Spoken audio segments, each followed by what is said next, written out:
तो दोस्तों मंगलू लकड़बग्गा जंगल के अंदर सिनेमा देखने जाता है और सिनेमा देखते ही बाहर निकलते ही अपने पैसे वापस मांगने लगता है। पूछने पर बताता है कि ना तो फिल्म में लड़ाई थी ना आइटम नंबर, फिल्म बेकार थी। बॉलीवुड का यही हाल है। नई फिल्म आई है, नाम है लक्ष्मी, बिल्कुल लोगों के गले के अंदर चरस की तरह अटक गई है और दूसरी तरफ जिहादी तड़का अलग है फिल्म में। लेकिन सवाल यह आ जाता है कि बॉलीवुड के अंदर इतनी मीडियोक्रिटी क्यों है और दूसरी तरफ ये जिहादी तड़का जो लगता है ना, इसको लगाने की जरूरत आखिर क्यों पड़ती है। दिमाग की नसों को हिला देने वाला रीजन आपको मिलने वाला है। बने रहिए हमारे साथ, देखते रहिए आज की ताज़ा खबर।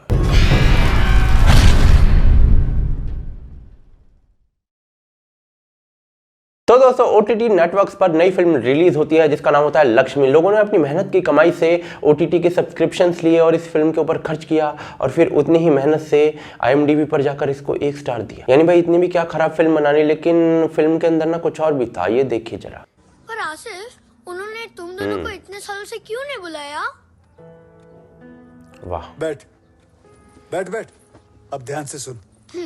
क्या है ना, तेरे चाचा चाची ने भाग के शादी की, ये सोच के किया कि बड़े बुजुर्ग हमें माफ कर देंगे, यानी कि तेरे नाना नानी हमें माफ कर देंगे। लेकिन जो तेरे नाना है यानी कि इनके डैडी जो है, वो बड़े हिटलर टाइप के, जिद्दी टाइप के। बोलने दो, उनको मेरा मुस्लिम होना जमा नहीं। वो अभी भी हिंदू मुस्लिम में अटके हुए हैं। हाँ बेटा, वो अभी भी हिंदू मुस्लिम में ही अटके हुए हैं। आज तक एक बार मुझसे मिले नहीं है, ना मुझे मिले, ना शादी के बाद तेरी चाची को मिले। क्या बुराई है इस मैसेज में? तो जी कोई बुराई नहीं है। हिंदू परिवार मुस्लिम घरों में शादी करे और मुस्लिम परिवार हिंदू घरों में शादी करे, इससे समाज क्लोज आता है, अच्छी बात है। लेकिन जो एक अच्छाई है ना, ये सिर्फ टीवी पर दिखाई देती है। रियलिटी में क्या होता है कि कोई जिहादी आता है, वो निकतत उमर को कन्वर्ट करने के चक्कर में उसे मार देता है। और ऐसे केसेस जो है ना, वो हजारों की संख्या में होते हैं जहां पर प्यार एम नहीं होता, कन्वर्जन एम होता है, क्योंकि स्क्रिप्चर्स में यही बताया गया है। अगर इस विषय की सच्चाई जाननी है तो तनिष्क वाला वीडियो देखिए जिसका लिंक डिस्क्रिप्शन में दे रहा हूं। लेकिन अभी हम मुद्दे पर रहते हैं और मुद्दा यह है कि बॉलीवुड जो है वो लक्ष्मी जैसी घटिया फिल्म कैसे बना लेता है और दूसरी तरफ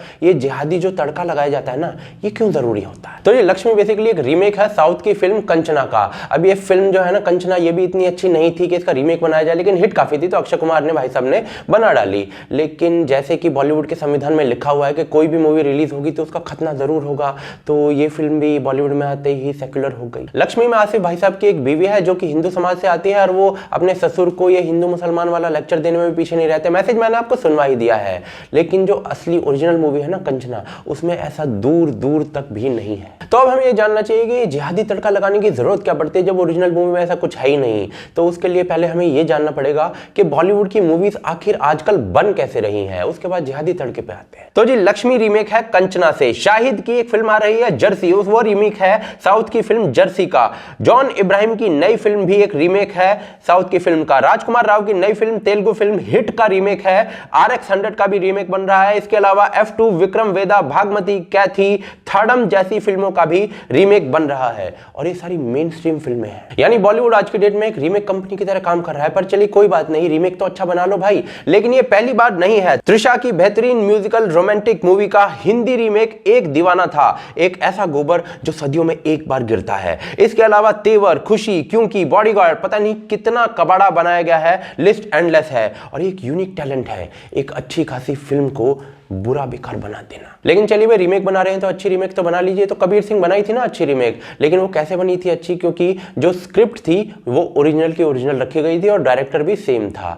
लेकिन लक्ष्मी के केस में पूरा जिहादी तड़का लगा दी। लेकिन बॉलीवुड अच्छी रीमेक्स क्यों नहीं बना पा रहा है? तो जिसका बहुत सिंपल सा रीजन है। बॉलीवुड में 86 यानी कि करीब करीब 86 फैमिलीज है जिनकी पूरी डिटेल का लिंक मैं आपको डिस्क्रिप्शन में दे रहा हूं। और इन फैमिलीज के अंदर से ही actors, singers, producers, directors, even writers तक निकले जा रहे हैं। यंग टैलेंट्स जो आते हैं उनको बहुत कम काम मिलता है और जो इतने रॉ टैलेंट होते हैं उनको शायद ही बड़ी रिकॉग्निशन मिलती है। अब साउथ इंडस्ट्री में ना खूब नेपोटिज्म है, लेकिन वहां पर एक फर्क आ गया है कि वो ओरिजिनल स्क्रिप्ट और अच्छे डायरेक्टर्स को आज की डेट में एटलीस्ट मौका दे रहे हैं। लेकिन बॉलीवुड के अंदर ऐसा क्यों नहीं होता है? तो जी बॉलीवुड के खुद के डायरेक्टर बता रहे हैं कि बॉलीवुड की ज्यादातर जो मूवीज हैं वो एक पेज की कहानी के साथ शुरू हो जाती हैं और उसके बाद जब फिल्म बनती रहती है ना तो उसकी स्क्रिप्ट लिखी जाती रहती है। तो ये तो इनका तरीका है फिल्म बनाने का। लेकिन अब आते हैं ज्यादा इंपॉर्टेंट सवाल पर कि ये जिहादी जो तड़का है ये क्यों लगाया जाता है और हमेशा से लगाया जाता है। तो इसके पीछे ना हमें फंडिंग की कहानी को ढूंढना चाहिए। मुंबई में अंडरवर्ल्ड की शुरुआत होती है हाजी मस्तान से और वो 1960s तक इतना पैसे वाला हो चुका था कि वो फिल्में अपनी फाइनेंस करने लगा था।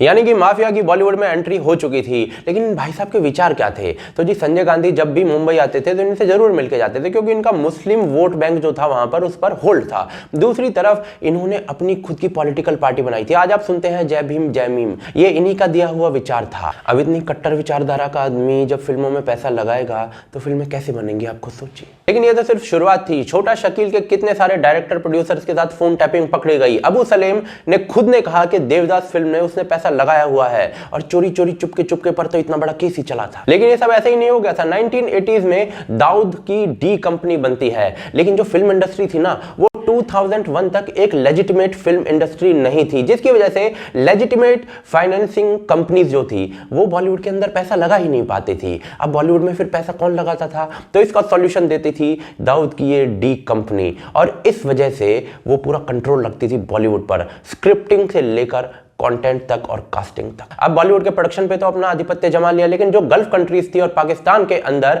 अल मंसूर नाम की एक कंपनी खोली गई। वो कंपनी बेसिकली डिस्ट्रीब्यूशन देखती थी बॉलीवुड की हर मूवी का। ये कंपनी दाऊद के भाई अनीस इब्राहिम की कंपनी थी और पूरे क्षेत्र के अंदर इसकी मोनोपोली थी। तो इस वजह से बॉलीवुड का ये असेंशियल पार्ट बन गए। इसके बाद दाऊद के भाई ने पाकिस्तानी कंपनी सदफ का कंट्रोल ले लिया और 46 कंट्रीज में पायरेटेड सीडीज डीवीडीज वगैरह बेचने लग गया। यानी कि शुरुआत में प्रोडक्शन में, फिर डिस्ट्रीब्यूशन के अंदर और फिर एंड में पायरेसी के अंदर भी पूरा डी कंपनी का कंट्रोल हो गया। और इस तरीके से कास्टिंग से लेकर पूरी कंटेंट तक डी कंपनी बॉलीवुड को रन करने लगी। अब दाऊद जो है वो खुद एक जिहादी टेररिस्ट है और बॉलीवुड के ऊपर उसका कंट्रोल है, तो बॉलीवुड से जिहादी तड़के वाली फिल्में ही तो निकलेंगी। आज की डेट में लेजिटिमेट फाइनेंसिंग कंपनीज भी बॉलीवुड के अंदर पैसा लगा रही हैं, लेकिन बॉलीवुड फिल्मों का ये जो पार्ट बन गया ना जिहादी तड़का, ये एक सैल्यूट ठोकने जैसा है। और आज से नहीं है, बरसों से। 50 सालों की ये जो डिटेल है वो मैं किसी और वीडियो में कवर करने वाला हूं, लेकिन